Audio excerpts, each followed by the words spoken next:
buat kalian pemula yang investasi, yang ingin jadi investor saham, ya mulailah dari sekarang ya. Kalau ditunggu nanti bakal lama gitu. Apalagi kalau kita udah berkeluarga, pengeluaran makin banyak, ya mumpung lo muda, ya udah nggak apa-apa. Kalau ketika lo loss, ya itu kan lo sendiri yang nanggung. Kalau menurut aku sih itu sih. Mulai sedini mungkin lah gitu. Ya mulai sedini mungkin. Karena sebelum kita invest uang, kita harus invest waktu dulu buat kita belajar. Itu yang lebih penting. Sebelum invest uang, invest waktu dulu untuk belajar saham.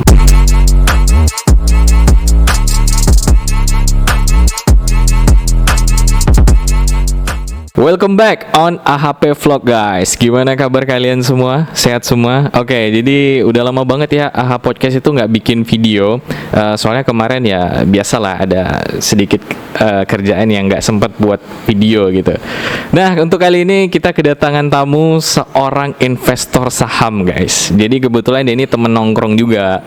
Dia adalah Rivel. Halo Rivel. Halo Ri. Gimana Vel? Sehat Vel? Alhamdulillah. Puasa lancar ya? Wih, masih lancar. Oke, jadi aku di tema AHA Podcast kali ini ingin membahas tentang investasi saham guys. Jadi temen aku ini kebetulan ilmu sahamnya tuh selangkah lebih maju daripada kami anak-anak tongkrongan gitu. Iya nggak Vel? Aduh, berlebihan aja nih. Nggak berlebihan, tapi memang iya sih diakui gitu. Gimana saham kita aman? Oh aman Ri, masih bisa diatur. Masih bisa diatur ya. Cuannya gede nggak? Lumayan. Ajarin dong supaya kita tuh cuan bareng-bareng gitu. Nah jadi aku tuh pengen gini Vel, kita itu nongkrong itu nggak cuman hanya sekedar bahas tentang liburan, nggak sekedar hanya tentang main game online gitu, apalagi tentang galau-galauin cewek gitu. Jadi ada sebuah peningkatan gitu yang kita bahas itu saham. Dan kebanyakan orang-orang yang udah berumur seperti kita itu gimana sih caranya cari duit dari penghasilan di luar gaji gitu, bener nggak? Bisa. Ya, jadi itu adalah salah satu keluhan bapak-bapak PT sih.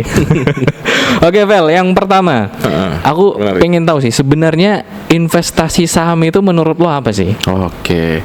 Jadi gini Ri, kalau secara singkat itu investasi itu seperti penanaman modal gitu. Cuman kalau secara kita panjangin sedikit nih. Nah, investasi itu istilahnya pemanfaatan harta atau aset kita sehingga ketika suatu saat nanti harta atau aset kita itu berkembang.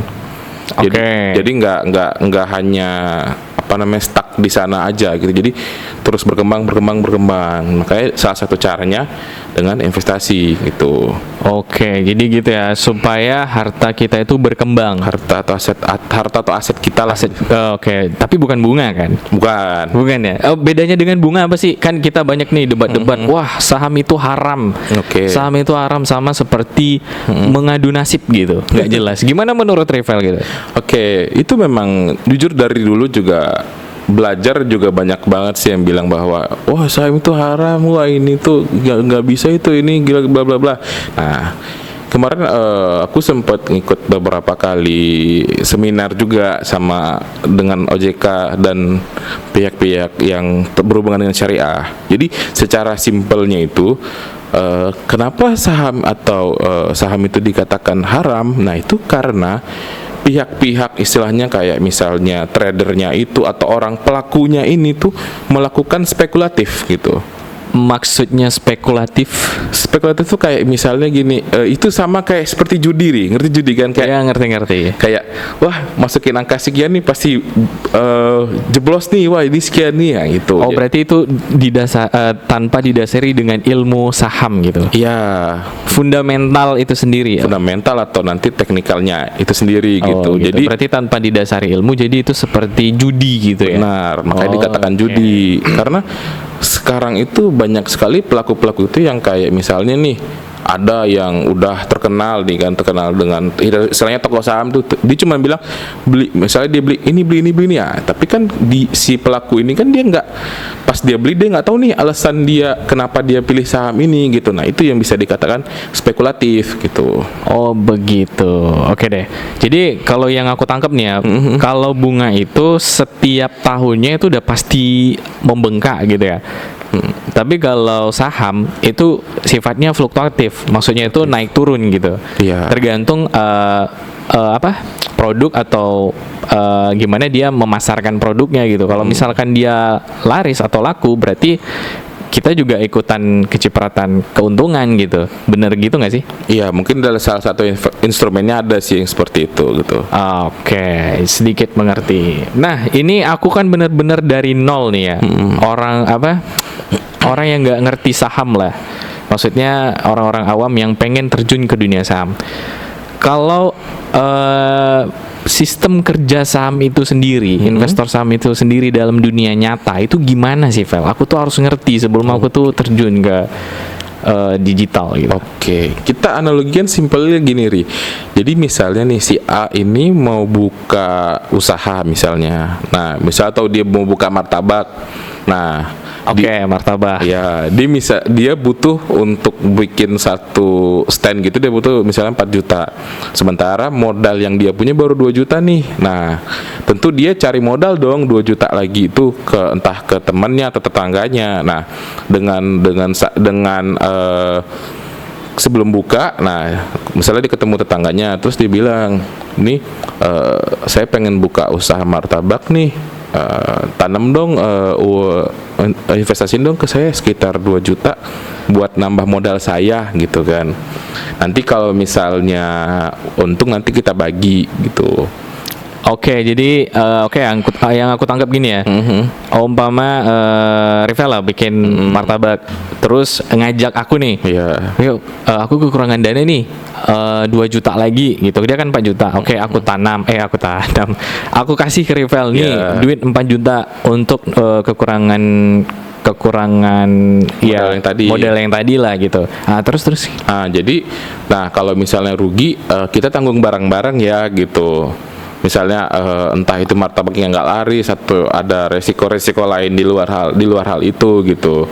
Tentu kan mereka juga ketika mereka memberikan uang yang tadi 2 juta itu kan mereka juga harus mikir nih, ketika rugi bagaimana sih nantinya gitu. Jadi dia harus siap juga menanggung kerugian itu gitu. Oke, iya. Kalau gitu memang beda dari bunga sih sebenarnya. Ya, kalau bunga kan kita istilahnya harus diganti dan setiap tahunnya tuh ada persenannya gitu kan. Iya, kalau bunga kan kita cuman kayak istilahnya nabung, udah biarin aja kan. Biarin aja tanpa harus khawatir gitu. Ya. Oke. Kalau ini kan kita melihat usahanya dulu nih, gimana nih perjalanan istilah bisnisnya itu gitu. Jadi kita harus pelajarin juga kalau untuk yang dari arti lebih luasnya lagi gitu. Nah, lanjut nih, ketika misalnya sebulan atau 2 bulan kemudian laris nih martabaknya kan, dibuka nih outlet kedua, otomatis kan untung tuh. Nah, jadi ketika awal yang modal dia taruh 4 juta itu berkembang menjadi misalnya 8 juta. Nah, otomatis kan karena ada deal awal misalnya nih, kita bagi 2 ya gitu kan, segala keuntungan itu kita bagi 2 nih. Nah, ternyata pada saat di akhir dia udah dapat 4 juta lagi nih sebagai istilahnya keuntungannya. Oke, keuntungan di outlet baru 4 juta gitu. Misalnya di 2 outlet itu keuntungannya 4 juta. Oke, di 2 outlet itu 4 juta. Oke. Jadi bagi 2 nih, kamu mau ambil atau gimana gitu. Nah, bagi sama rata ya. Ya, istilahnya kayak simpelnya sih deal di awalnya begitu misalnya. Nah, itu kalau itu baru hanya proyeksi keuntungan di atas kertas nih. Istilahnya, dia udah untung nih, cuman kan karena posisinya itu modalnya masih di usaha itu kan, jadi kan belum jadi uang nih istilahnya gitu, hanya dalam bentuk portofolio. Oke, paham. Misalnya suatu saat si B ini, aku pengen narik uangnya, nah dia jual lah kepemilikan dia setengah itu ke misalnya orang lain, ke si C misalnya, nah dapatlah dia uang 4 juta, nah itu baru dia bisa sebut keuntungan gitu. Oke, iya, sampai situ paham. Nah jadi per bulannya itu bisa jadi naik, bisa jadi turun ya? Iya, karena kita nggak tahu nih, Ri. Kita hanya bisa memprediksi, tapi kita tidak bisa memastikan nih keadaan pasar itu di bulan itu seperti apa gitu. Oke, begitu jadinya. Oke, ngerti. Jadi kalau misalkan dia rugi banget nih, kita dalam sebulan itu bisa nggak dapat untung juga dong? Bisa dong. Dan kalau misalkan pas-pasan dengan modal kita, berarti kita juga nggak untung nggak rugi gitu. Ya mungkin terjadi karena kan kita nggak tahu nih mekanisme pasarnya seperti apa. Karena kan yang membentuk harga itu kan pasar itu sendiri. Gitu. Oke kalau gitu. Nah jadi gue udah paham ini investasi saham itu dengan seperti apa di dunia nyata itu seperti apa? Ya, analoginya seperti apa? Nah, dari ilmu yang aku dapat nih, sebelum kita terjun ke dunia saham nih ya, kita tuh harus tahu tujuan kita main saham itu apa, benar nggak sih, Vel? Iya dong. Contoh ya, ini memang benar-benar hajat aku ya. Iya. Dalam 2 tahun aku ingin handphone aku tuh di-upgrade dengan nanam saham modal. Nah jadi ya kalau kita tanya keuntungannya berapa, kita kan nggak tahu ya. Minimal bisa membantu lah untuk mengupgrade handphone. Jadi ini juga dijual. Jadi kan hasil saham handphone ini dijual. Ya kalau misalkan masih kurang ya pakai tabungan lah. Nah jadi nggak terlalu memberatkan atau memakai tabungan secara full gitu untuk mengupgrade handphone. Jadi kira-kira menurut Rivel itu benar apa enggak konsepnya? Kalau secara konsep tujuan sih nggak salah, Ri. Karena kadang kan kita punya nih, Ari punya tujuan awal pengen upgrade handphone dalam jangka waktu 2 tahun. Nah, itu nggak ada salah kok. Semua orang kan pasti punya tujuan kan untuk mengelola uangnya, itu kan ada tujuannya kan. Nggak yang kayak pengen nggak jelas gitu tujuannya gitu. Pasti dia harus punya tujuan dulu. Kenapa? Karena pertama buat motivasi dia gitu. Jadi gue harus ada target, gue punya target nih 2 tahun aku handphone ya. Berarti kan dia harus belajar tentang saham juga, harus menggali-gali potensinya gitu. Jadi dia harus belajar, harus analisa juga gitu, harus mungkin bisa diskusi dengan teman-teman yang udah lebih duluan terjun gitu, Ri. Oke, jadi pertanyaan satu nih ya. Jadi menurut lo investasi saham itu pasti menguntungkan nggak sih? Nah itu, kalau secara ini, kalau aku ngomong secara profesi ya, karena kan aku kan ada etika profesi juga. Jadi kalau di etika profesi itu sebenarnya kita sebagai pelaku, istilahnya salah satu pelaku di saham itu, kita nggak boleh menjanjikan keuntungan ke orang lain gitu, atau ke nasabah atau ke teman atau ke siapapun. Tapi kalau misalnya dia pengen untung ya dia harus tetap belajar terus, harus learn by doing lah gitu, pelan-pelan belajar. Nah jadi dia bisa tahu nih di mana sih sebenarnya dia bisa cuan itu dari mana sih sebenarnya gitu. Dia harus istilahnya itu tuh kayak harus menggali dulu lah ya ilmu tentang basic tentang saham gitu. Nah, jadi kita harus jenis-jenis saham gitu. Bener karena gimana ya istilahnya kalau orang nggak punya dasarnya gimana dia mau terjun kan, yang ada justru dia bukan untung malah buntung kan, malah modalnya habis gitu. Karena wah itu bisa jadi gila. Banyak banget soalnya yang kayak gitu. Jadi dia punya modal tapi dia nggak punya ilmu. Oke, berarti kalau misalkan ada yang mengiming-imingkan ayo gabung saham sama aku dengan jaminan kembali 100% gitu. Nah itu bahkan jadi curiga kita ya. Iya. Karena saham itu nggak ada yang 100% balik gitu. Bahkan keuntungan returnnya itu bisa dikatakan sekitar 15 atau 20% aja itu udah bagus gitu. Bukan lebih ke gini nih. Jadi tidak ada yang boleh menjanjikan keuntungannya sekian persen. Tidak. Iya, nggak ada. Jadi jangan sampai kalau misalnya ada yang janjikan sekian persen tuh kita patut curiga nih.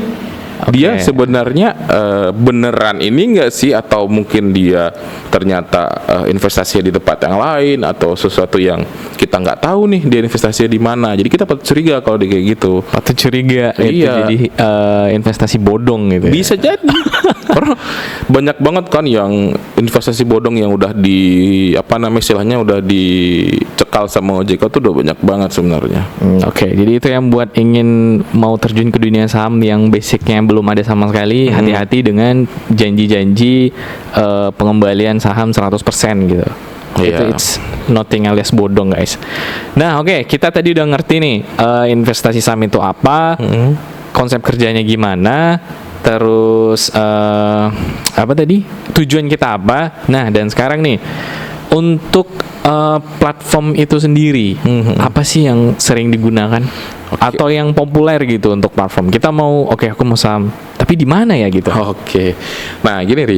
Jadi kalau untuk sampai saat ini tuh sebenarnya di Bursa Efek itu ada 98 anggota bursa. Anggota bursa itu bisa kita katakan adalah pihak-pihak sekuritas atau pihak yang memfasilitasi kita untuk investasi, entah di saham, reksadana atau obligasi. Jadi kita nanti bisa pilih tuh instrumennya mau apa aja gitu. Oke, sorry. Sekuritas tuh bisa dijelaskan nggak biar kita gampang gitu. Oke. Artinya apa gitu? Oke, sekuritas itu adalah salah satu perusahaan yang memfasilitasi kita untuk berinvestasi di Bursa Efek gitu. Oke, maksudnya memfasilitasi dia memberikan sebuah platform gitu, atau dia yang melakukan trading gitu. Oke. Atau gimana gitu? Secara sederhananya sih biasanya dia bikin sebuah aplikasi nantinya yang itu terhubung dengan aplikasi yang ada di Bursa Efek Indonesia, trading online yang di Bursa Efek Indonesia.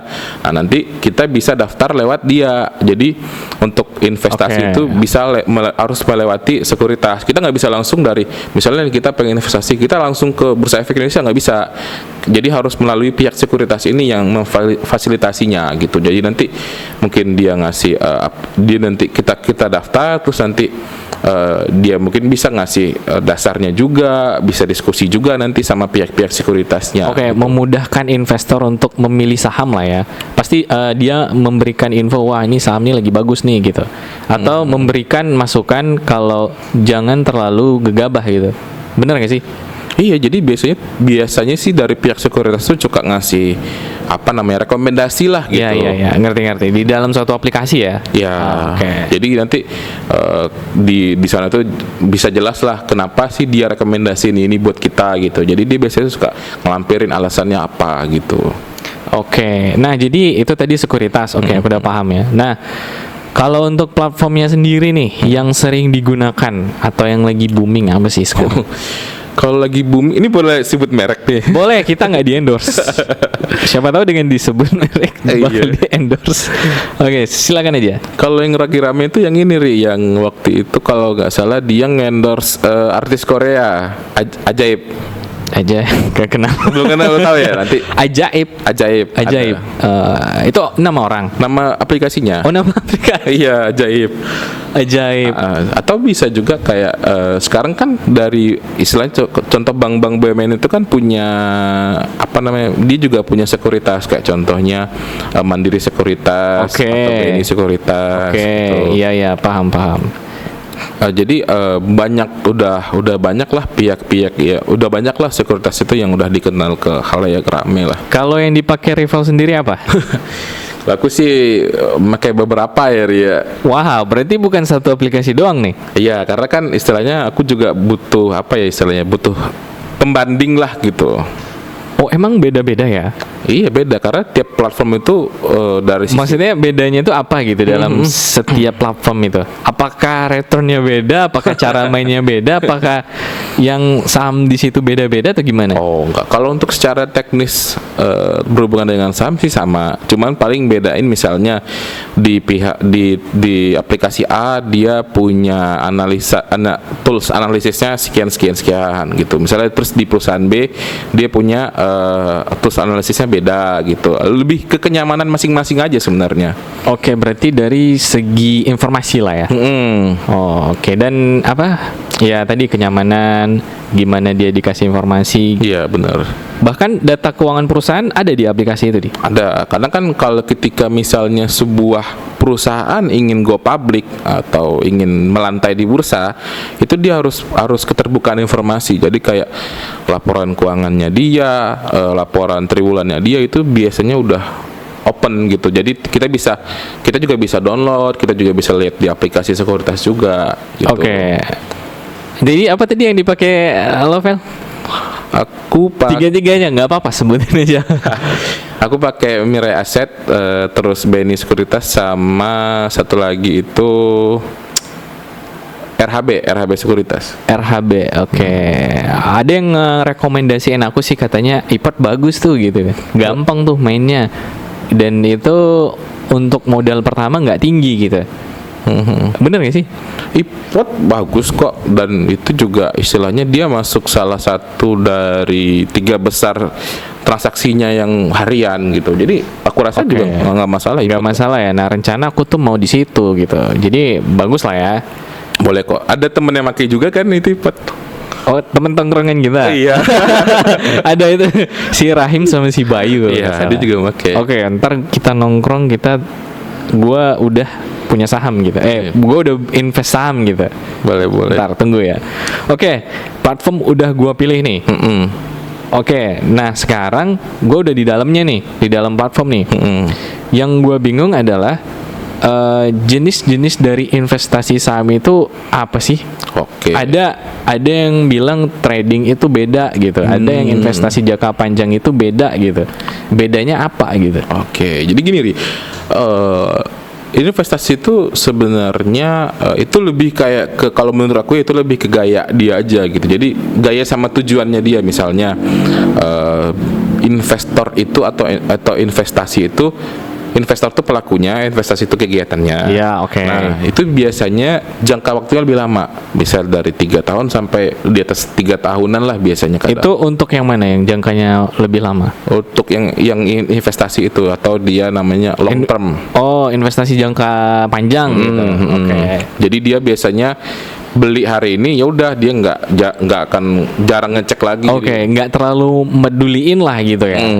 Dia nggak terlalu peduliin kenaikan sesaat itu. Kalau suatu saat turun dia nggak tahu, terus merosot gimana? Ya itu makanya tadi aku bilang sebelum milih saham, kita punya istilahnya analisanya dulu, Ri. Oke, benar ya. Jadi ketika kita memilih ini, kita sudah yakin akan data-data yang kita udah punya gitu. Jadi kita udah lihat dari sisi perusahaannya, kita udah lihat dari sisi performanya, kita sudah lihat dari sisi berita-beritanya selama ke belakang ini gimana. Jadi ketika kita sudah milih, kita sudah yakin nih bahwa perusahaan ini tuh bagus proyeksinya untuk 3 atau 5 tahun ke depan gitu.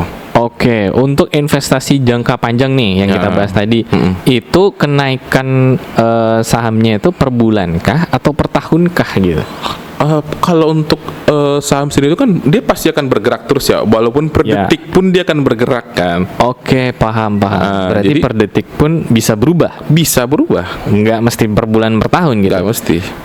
Jadi nanti misalnya ketika ada transaksi, ya dia akan bergerak harganya, entah itu ke atas atau itu ke bawah gitu. Oke, berarti kalau misalkan kita udah di pucuk nih, untung banget, sedetik bisa merosot ya? Iya, bisa jadi gitu. Berarti harus buru-buru kita jual dong. Nah, itu aku bilang tadi. Balik lagi ke tujuan awal dia nih. Biasanya kalau dia sudah jangka panjang itu, dia nggak terlalu mempedulikan kenaikan sesaat, Ri. Gitu. Oh gitu. Jadi misalnya nih dia baru beli hari ini, terus 2 bulan ke depan naik, ya dia nggak terlalu peduli itu. Kenapa? Karena targetnya jauh dari itu gitu harusnya. Oke. Dan target uangnya ada gitu. Maksudnya modalnya dia? Iya, maksudnya gini. Dia jangka panjang nih. Aku butuh 5 juta untuk beli HP baru gitu. Sementara dalam jangka waktu yang dia tentukan 2 tahun, itu malah kurang gitu. Itu gimana tuh? Ya nggak apa-apa kan, berarti itu resiko yang tadi kita harus tanggung kan? Iya, karena kan fluktuatif itu tadi. Ya, pergerakan fluktuatif itu kan kita harus tanggung. Tapi makanya kalau aku bilang menyarankan ya harus benar-benar dianalisa. Kalau dan rajin-rajin ngecek nggak sih? Aku jarang sih kebetulan. Oh, jarang ya. Gitu. Ya paling kita lihat 2 minggu sekali atau sebulan sekali aja gitu. Oke. Oh berarti selain jangka waktu yang kita tentukan, pastinya duit yang kita butuhkan juga harus tercapai. Bukan tercapai, lebih tepatnya gini. Jadi gimana sih? Jadi kita harus paham konsep dulu nih. Iya, boleh. Jadi gini, yang paling dihindari itu adalah investasi dengan, misalnya nih kita punya uangnya misalnya 10 juta.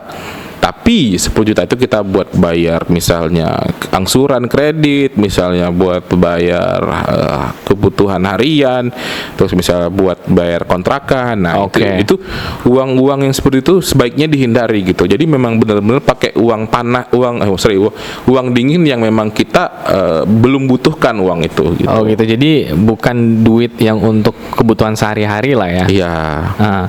Oke, maksudnya tuh gini, kalau misalkan dalam jangka 2 tahun yang kita tentukan, target duit yang kita butuhkan nggak sampai segitu gitu. Itu termasuk gagal nggak sih?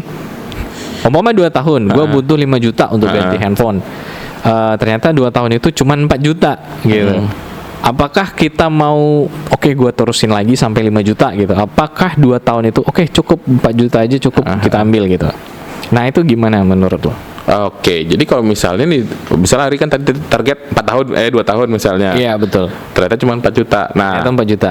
Oke, jadi kalau menurut aku pribadi itu lebih baik kita evaluasi dulu nih. Jadi investasi kita tuh bisa kita evaluasi dulu nih. Sampai mana sih sebenarnya investasi kita udah sampai titik mana nih gitu. Jadi mungkin nggak sih untuk kita pindah haluan istilahnya gitu, atau misalnya kita cari perusahaan lain lagi nih untuk ininya gitu, atau kalau memang butuh dananya itu ya nggak masalah, mungkin 4 juta udah cukup lah, tinggal ditambahin sama penghasilan lain-lain kan. Gitu. Berarti tergantung emosional kita sendiri ya. Iya. Jadi keputusan yang kita ambil tuh tergantung dari evaluasi sama dari target kita di awal tadi, gimana sih keputusan yang akan kita ambil gitu. Gue ngerti.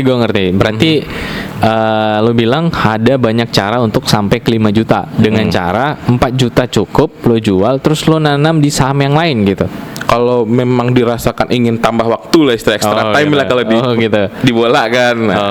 Boleh. Atau mungkin misalnya kita pakai pendapatan lain misalnya juga bisa gitu. Gue ngerti.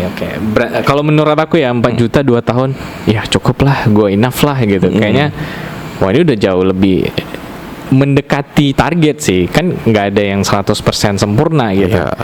Apalagi kita main saham kan. Gue ngerti sampai situ. Nah, kalau untuk trading bedanya apa? Banyak yang bilang lo mau cepat kaya, main trading gitu. Dan lo mau cepat miskin, main trading.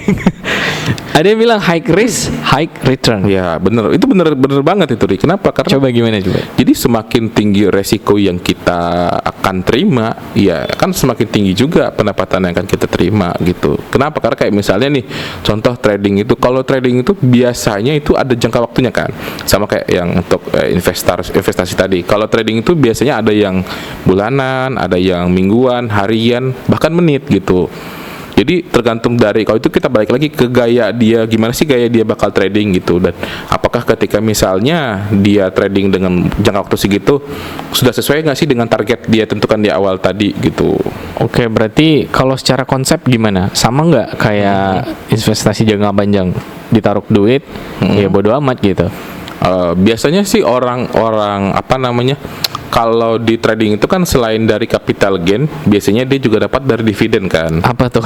Gak ngerti sih. Tadi capital gain sama apa tadi?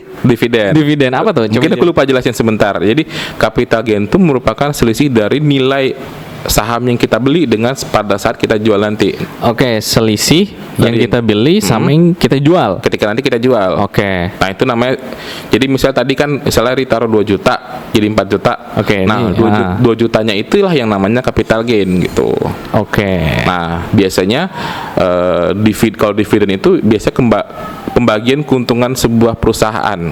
Jadi misalnya nih perusahaan A dalam 1 tahun dia misalnya untung 1 miliar. Nah nanti dia akan mengadakan RUPS tuh buat tentuin apakah ini keuntungan kita akan bagi ke pemegang saham ataukah akan kita jadikan cadangan modal gitu. Misalnya dari perusahaan bilang, dari RUPS bilang udah bagi aja semuanya, ya udah nanti itulah yang namanya dividen. Jadi nanti dibagi-bagi tuh kepada kepada teman-teman yang megang sahamnya. Nanti ada hitung-hitungannya juga tuh, misalnya per lembar saham itu dapat berapa gitu. Berarti keuntungan dari perusahaan yang mau dibagi ke investor atau tidak gitu. Jadi tapi kalau untuk perusahaan besar sih biasanya udah ngebagi ke investornya lah. Udah rutin ya. Berarti kalau pengen cepat kaya, bener gak sih main trading? Aduh, aku nggak bisa bilang itu iya atau bilang enggak juga sih, Karena ada di TikTok kan yang lagi booming tuh. Wow, murah banget gitu. ya kalau yang di TikTok mungkin dia punya usaha lain juga kan selain dia trading, kan kita nggak tahu nih gimana Iya sih, kehidupan kita dia. nggak boleh terlalu percaya itu dari trading sih. Iya, benar. Cuman Nah, gila kayak banget, pengen juga kayak gitu. beli mobil tinggal tunjuk ya.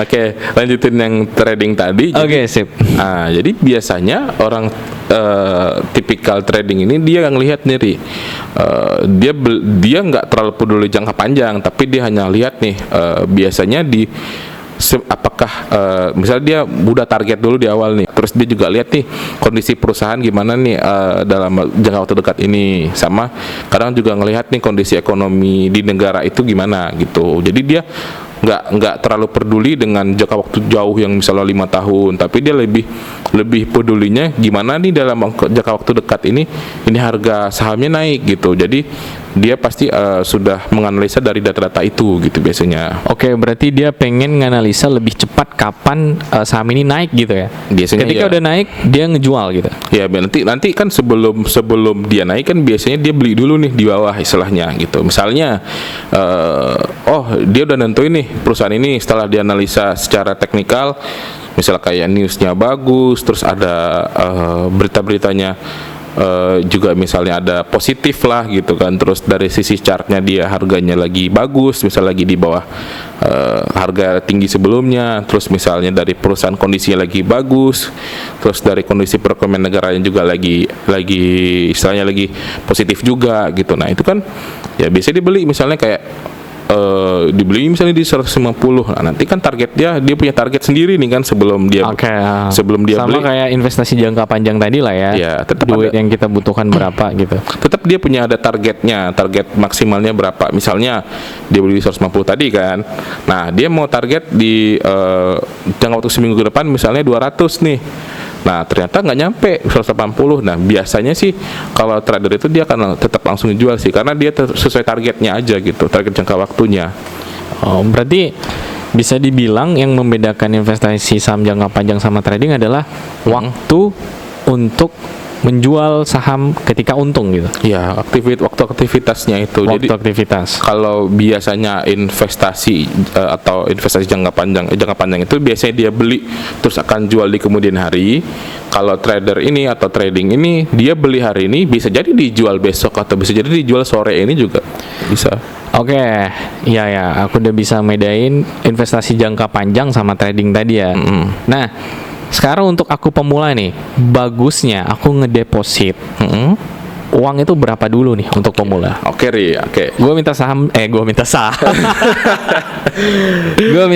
saran sih, Oke. minta saham. Oke, boleh Ri. Jadi sebelum hari terjun dulu nih pertama, udah dirasa udah cukup nih kan, tadi kan kita udah ngebahas nih dasar-dasarnya, aku rasa udah cukup lah mungkin kan. Oke, udah ngerti lah nah. dasar saham itu. Terus kedua, Ari harus kenal dulu nih profil resiko. Profil resiko. Iya, jadi misalnya profil resiko ini kurang lebih, jadi setiap orang tuh berapa sih bisa nanggung kerugiannya gitu. Oke, contohnya Misalnya Ari menggunakan uang misal 200.000, maksimal Ari bisa tanggung misalnya anggap 150.000. atau 150.000 itu terlalu jauh, 40% 60%. Oh, berarti 50% itu enggak 50 sih, 25% itu ya. 20% misalnya berarti Itu udah terlalu tinggi itu ya. Itu balik lagi sih, itu kalau itu tuh nggak ada istilahnya apa ya, Ri? Nggak ada nggak ada Batasan. batasannya ya. Oh, bisa sampai 0 dong. Bisa sampai 100% hilang dong. Kemungkinan bisa, tapi selagi kita kalau misalnya itu masih di portofolio ya istilahnya dalam angka kan, jadi belum kita jual gitu. Kalau kita udah jual ya baru itu akan jadi kerugian buat kita. Oke, gitu. Seperti yang tadi kan di awal. Nah, makanya biasanya sih standar orang itu di 20% atau 30% sih. Standar orang bisa kehilangan duitnya 20% atau 30%. Biasanya orang nerapin itu. Jadi misalnya nih, oke. ketika dia melakukan trading, ternyata target dia kan seminggu tuh misalnya. Nah, ternyata di seminggu itu justru turun misalnya nih, mulai turun.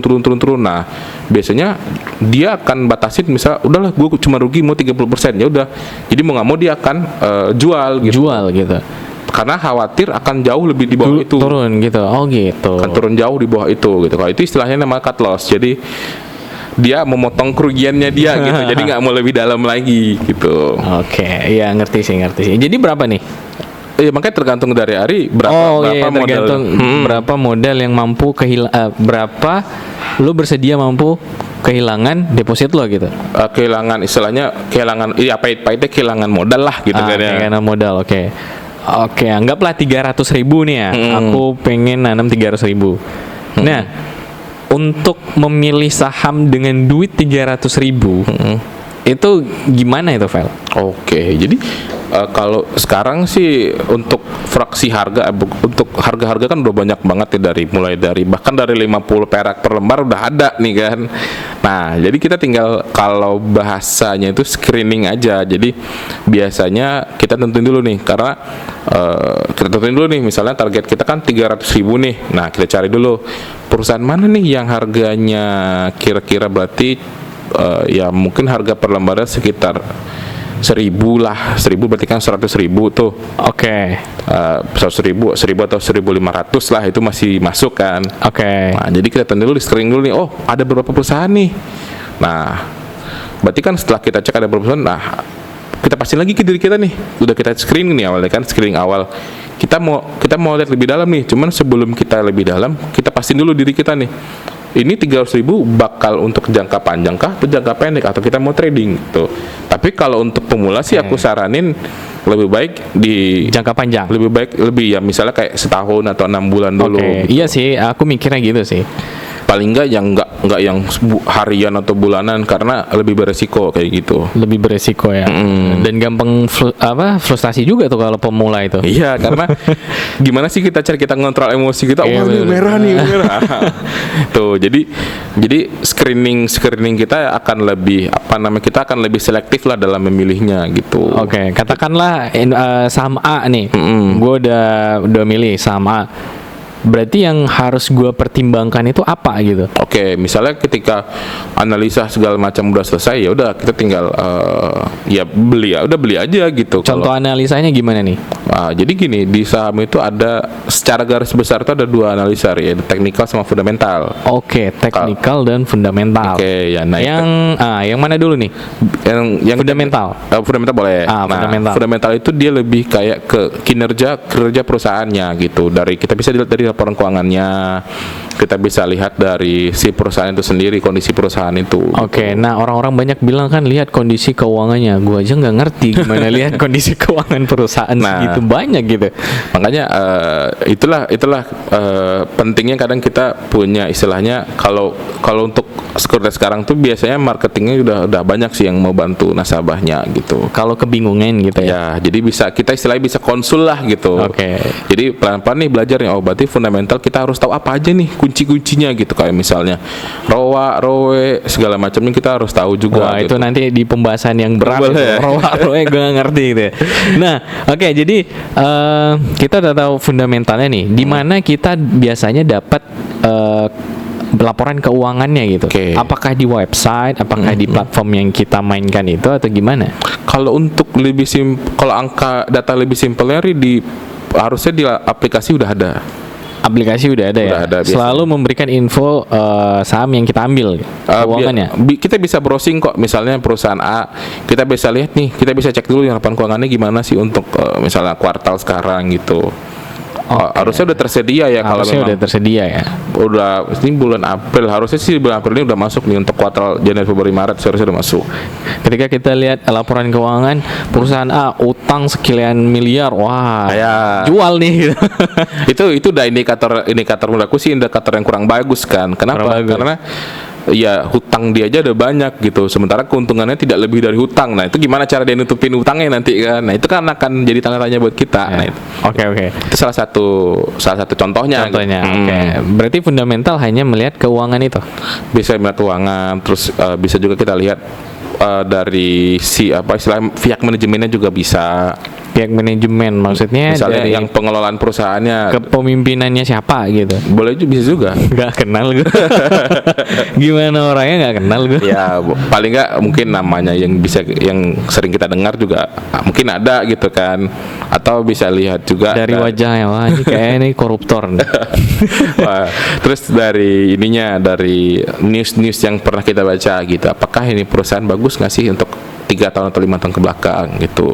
Oke. Nah itu nanti indikator ada banyak, mungkin nanti kita bahas di luar ini atau gimana, nanti kita bahas ya. Sip, ntar ada part 2-nya. Ini part 1 khusus untuk dasarnya aja. Oke. Ntar part 2 ada gitu. Sip.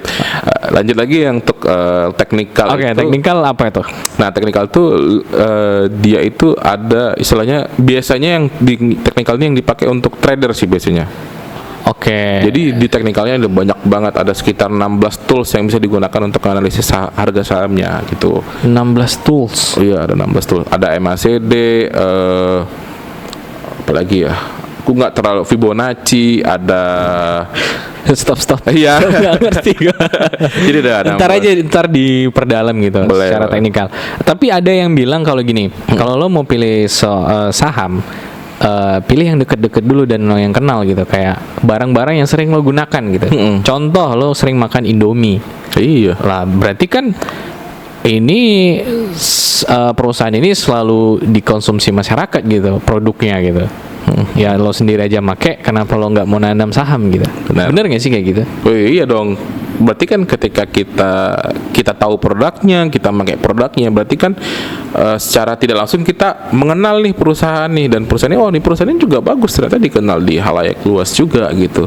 Bahkan kita sendiri pakai, berarti kan kita yakin dong dengan perusahaan, dengan dengan Produk yang dia kinerja keluarkan. perusahaan ini, otomatis kita akan yakin lah gitu. Karena kan udah dikenal banyak banget gitu. Dengan produk yang kita pakai, kita juga bisa apa sih bahasanya, ngeramal atau ngeprediksi lah. Prediksi. Bahwa 5 tahun ke depan, wah ini kayaknya masih dipakai nih. Iya. Kayaknya saham gua aman gitu. Oke. Jadi Karena gitu ya. karena kan banyak, kan di sekitar kita kan banyak banget nih barang-barang yang kita pakai yang itu dari perusahaan-perusahaan yang udah udah melantai di bursa. Oke. Nah, sekarang ini lanjut ke step selanjutnya ya. Gue udah milih A, gue udah kepoin dia, gue udah pelajarin dia, fundamental, teknikal semua udah gue pilih. Nah, ini ada 2 kondisi nih ya. Ketika saham A di bulan pertama itu naik, apa yang harus gue lakukan? Apakah gue buru-buru jual? Kayak orang kan ngerasa udah cukup nih, wah ini untung nih walaupun 100 rupiah gue jual gitu. Atau gimana? Oke. Kalau keputusan itu balik lagi ke tujuan kita awal tadi, kita beli ini perusahaan buat kapan sih, atau buat jangka waktu berapa lama sih gitu. Oke. Oh iya sih. Terjawab sih. Iya. Jadi pemilihan keputusan itu berdasarkan kepada tujuan kita awal tadi gitu. Oke. Oh iya ngerti Pak. Nah, kalau kondisinya gue begini nih. Di bulan pertama si A itu turun. Ya umpamalah 10% gitu. Kan kita pemula panik nih ya. Ya. Jadi apa yang harus kita lakukan gitu? Ketika saham yang kita pilih turun gitu di bulan pertama, bulan kedua lah umpama. Gimana tuh solusinya tuh, Well? Oke, kan di awal misalnya tadi taruhlah kita udah punya target awal 6 bulan Ria. Jadi harusnya kita harus lebih istilahnya lebih mencikapi dengan kepala dingin lah ya.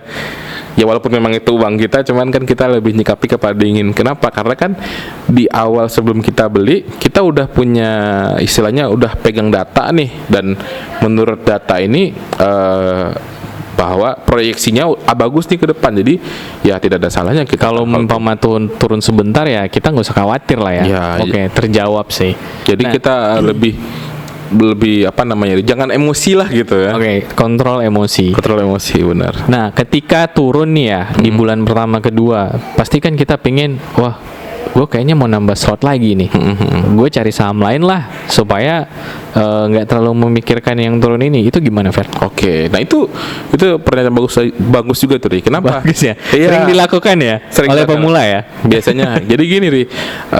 Kalau kata profesional, don't put your eggs in one basket gitu. Jadi jangan pernah taruh telur itu di satu keranjang yang sama gitu. Oke, pernah dengar nih, Dan jangan letakin telur di keranjang yang sama. Iya. Oke. Jadi karena kan istilahnya di Bursa Efek itu ada 630-an lebih lah perusahaan yang sudah melantai. Nah paling nggak ya nggak mungkin kita kalau Bucin dengan hanya satu saham gitu. Ya. Walaupun udah turun, nggak apa-apa, gue yakini naik gitu. Nggak mungkin kayak gitu kan? Ya, terus ada sekitar berapa ya 7-9 lah ininya apa namanya sektornya gitu, mulai dari sektor perbankan, properti, tambang, terus misalnya ada transportasi juga, ada telekomunikasi. Jadi banyak banget, ada banyak juga sektornya. Jadi ya mungkin kita bisa mulai analisa lagi nih kira-kira kita mau masuk di sektor yang mana gitu. Jadi secara garis besar kita lihat dulu nih dari semua sektor itu mana sih yang lagi istilahnya lagi berkembang gitu. Jadi dari sektor kita bisa kerucutin lagi nih perusahaannya mana aja gitu. Jadi kita bisa mulai pilah-pilah lagi nih untuk misalnya perusahaan kedua gitu. Jangan sampai kita itu juga salah satu meminimalisir kerugian kita gitu. Misalnya nanti di perusahaan A kita rugi 10%, ternyata nanti setelah kita pilih perusahaan B ternyata untung 15% gitu. Itu kan termasuk meminimalisir juga gitu. Oke. Oke, balik lagi ya. Udah kita tambah nih slotnya. Wah, ternyata naik kan, kita nggak terlalu memikirkan yang turun ya. Iya. Karena kan kita lihat ini ada hijaunya gitu. Penghijauan lah istilahnya. Oke. Sampai situ gue paham sih. Nah, ini pertanyaannya, ketika udah sampai 2 tahun nih umpama, adalah untungnya tapi nggak sesuai dengan target uang yang kita tentukan gitu. Kita bakal jual itu ada fee-nya atau enggak gitu. Oke, berarti ini masuk ke dalam ini ya, fee jual beli ya. Iya. Oke. Jadi gini Ri. Karena kita gue pernah dengar tuh kalau lo jual pun juga harus ada budgetnya gitu. Oke. Gimana sih hitung-hitungannya gitu? Oh, jadi gini Ri.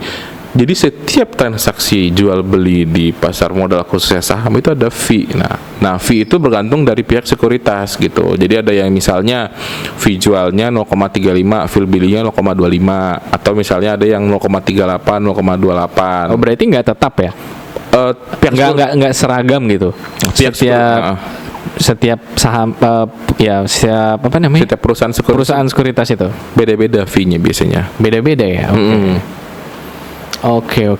Berarti harus di atas angka persenan fee-nya itu dong. Ya paling nggak kita umpama 0,5 nih, kita untungnya cuma 0,5. Iya nggak dong. Nggak usah kita jual. Ya baiknya nggak, karena udah kepotong kan. Ya nggak dapat apa-apa. Kita lama-lama nunggu nggak dapat apa-apa ya. Itu dia. Makanya ya sebaiknya itu juga dimasuk di di perhitungan kita sebelum beli juga itu kita masukin gitu, karena nanti akan ada pemotongan fee tadi Kak. Oke. Jadi untuk saham jangka panjang gua ngerti sih. Nah, tapi so far sih gini nih, sorry dipotong. Oke. Jadi untuk bukan hanya jangka panjang, jadi kayak orang trading pun itu kena fee kok. Jadi semua transaksi trading kena juga kena fee ya. Ya. Nah, gue jadi timbul pertanyaan nih. Bagus nggak sih kalau misalkan pemula itu main trading? Untuk jangka panjangnya juga, tapi tradingnya juga gitu gini. Iya, biasanya ada sih orang yang misalnya dia biasanya bagi modal nih, misalnya tadi kita anggap 100% ya. Nah, biasanya dia trading tuh pakai 30% sampai 40%, sisanya dia invest gitu. Ada kok yang kayak gitu. Jadi selagi dia menunggu dia trading juga ada kok yang kayak gitu. Oh gitu ya. Tapi tetap dibekali dengan ilmu atau konsep trading. Benar, harus ada bekalnya. Dulu lo gimana, Vel? Awal-awal lo hanya main jangka panjang atau trading? Nah, kalau dulu kan kita istilahnya apa ya, Ria? Kita masih explore kan ya. Jadi kayak masih dari pemula. Penasaran. Ya, kita penasaran. Jadi kalau dulu tuh aku udah nggak terlalu nerapin mau kayak gimana sih. Jadi misalnya ya namanya istilahnya baru awam kan, dan posisi dulu tuh belum banyak sih main saham. Jadi belum banyak belum banyak seminar, belum banyak edukasi tentang saham ini. Oke, belum banyak ilmu lah ya. Iya. Oke, kita lanjut ke pertanyaan terakhir nih untuk aku ya, Vel ya. Nah, apa sih yang sering ditemukan kesalahan pada investor pemula gitu? Oke, jadi gini Ri, yang aku temuin itu banyak orang yang dia investasi tapi dia belum punya ilmunya. Itu banyak yang kayak gitu. Istilahnya dia nggak kenal nih dia investasi di mana, dia investasi apa, dia tidak kenal profil resikonya dia, tapi dia nekat buat terjun gitu. Nah itu kan beresiko. Oke, kurang ilmu. Kurang ilmu. Sip. Ya terus ada lagi nggak? Yang kedua itu biasanya dia ikut-ikutan. Nah, banyak orang yang contohnya gini, misalnya dia udah nggak punya ilmu nih, tapi dia ikut, misalnya, wah disuruh beli ini dia beli, suruh beli ini dia beli. Oke, nanya-nanya saham ke temen lah ya. Iya, nanya tapi dia nggak, istilahnya dia nggak punya dasar dia sendiri. Nah itu kan berbahaya, kita kan nggak tahu nih teman kita tuh beli di harga berapa kan kita nggak tahu. Oh iya sih. Nah itu kan berisiko juga, karena udah terlanjur di pucuk kan nyangkut jadinya. Oke. Nah itu kan bikin stres juga tuh. Wah uang kita nyangkut di atas nih, gitu. Baru kita beli ternyata nyangkut turun lagi. Iya. Nah itu kan istilahnya resiko buat para pemula tuh, gitu. Oke. Selain itu ada lagi? Biasanya orang ini tidak kenal profil resikonya dia. Tidak kenal profil resikonya dia. Jadi dia sebelum pas udah terjun dia nggak tahu nih dia bisa kuat bakal nahan resikonya berapa persen kerugiannya gitu. Jadi dia asal ikut aja tanpa dia kenal performa resiko dia. Ya profil resiko dia nggak kenal, tapi dia langsung terjun aja gitu. Tahu-tahu buntung gitu kan. Nah, Oke. terus jadi stres gitu. Oke. Ya, ada lagi nggak? Nah, jangan pernah ini notes banget ya, jangan pernah. Sip, notes banget ya. Notes banget. Jadi jangan pernah tergiur oleh keuntungan yang disebutkan oleh orang lain. Oke. Itu jangan pernah tergiur. Jangan pernah. Karena di saham itu tidak boleh ada, istilahnya untuk pelakunya itu tidak boleh menjanjikan keuntungan, iming-iming keuntungan misalnya sekian persen ini. Kenapa? Karena kalau udah kayak gitu kita wajib waspada. Ini apakah dia benarkah investasi kah atau gimana? Karena itu nggak ada secara ini tuh nggak boleh. Kalau secara etika itu nggak boleh. Tapi kalau di iklan itu banyak loh, kayak youtuber iklan aplikasi investasi saham masuk gitu. Awalnya dia miskin, tiba-tiba dia ikut platform A gitu, tiba-tiba dia kaya, itu sah-sah aja lah ya. Yes. Cuman nggak menjanjikan berapa yang dia untungkan gitu. Iya. Sah-sah aja berarti. Sah-sah aja dong. Kayak contoh Raditya Dika kan lagi rame tuh sekarang, lagi dia buka apa namanya istilahnya, dia buat video tentang investasi juga kan. Iya, gue sering nonton. Nah itu dari situ aku belajar tuh. Nah, kalau Raditya Dika kan memang dasarnya dia penulis. Jadi dari uang dia hasil penulis, dari dia hasil dia bikin film ya, itu yang dia putar investasi gitu. Oke. Dan dia udah belajar juga sebelumnya. Dia udah tanya profesional, dia udah tanya mungkin kanan kirinya, dia udah analisa dulu gitu. Makanya pentingnya analisa tuh di situ, dan ya dia nggak tergiur dengan keuntungan yang sudah dijanjikan orang ke dia gitu kan. Oke, sip. Oke, ada lagi, Val? Cukup sih. Cukup ya. Mungkin nanti akan kita bahas lebih panjang di part 2. Nah, ini di part 2 nanti lebih dalam nih. Oke guys, mungkin itu aja mengenai saham buat kalian pemula yang investasi, yang ingin jadi investor saham. Ya, mulailah dari sekarang ya. Kalau ditunggu nanti bakal lama gitu. Apalagi kalau kita udah berkeluarga, pengeluaran makin banyak ya. Mumpung lo muda, ya udah nggak apa-apa. Kalau ketika lo loss, ya itu kan lo sendiri yang nanggung. Kalau menurut aku sih itu sih. Mulai sedini mungkin lah gitu. Ya, mulai sedini mungkin. Karena sebelum kita invest uang, kita harus invest waktu dulu buat kita belajar. Itu yang lebih penting.